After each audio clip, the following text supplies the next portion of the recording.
Our present fundamental framework, quantum field theory, is under no threat. It's very different than 100 years ago.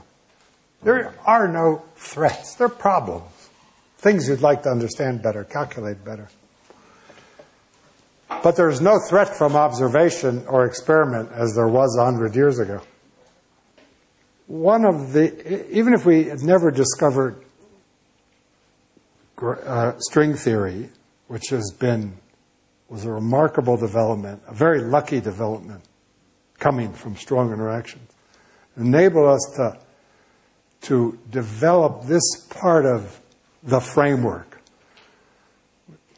field theory, string theory framework, and then to connect them.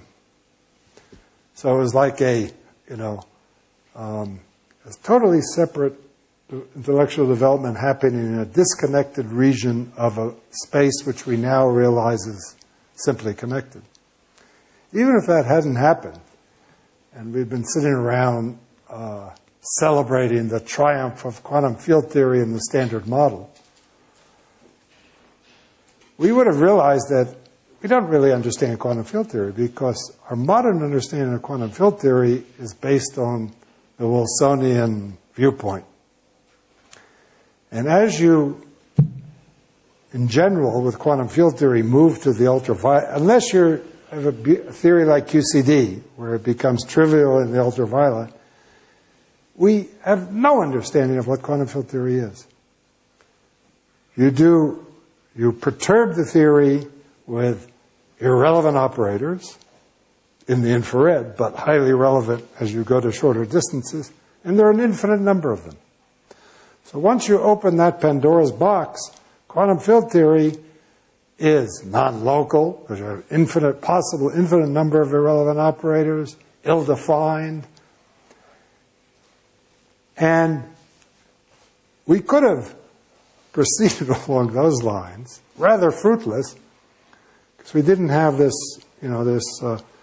other continent, which we finally made contact with, which had successfully completed in the ultraviolet many quantum field theories. Now, that completion contains gravity.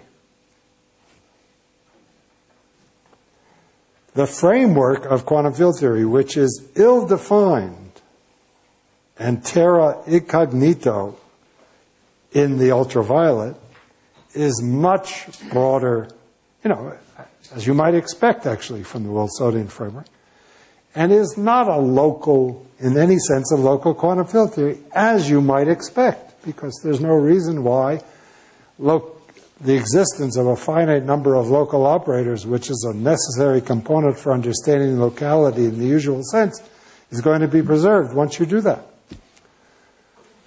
So that's how I view things. We had quantum field theory, didn't really know how to go to the ultraviolet, simple attempts, only introducing a few operators, which is what you do when you try to do perturbative quantum gravity, fail.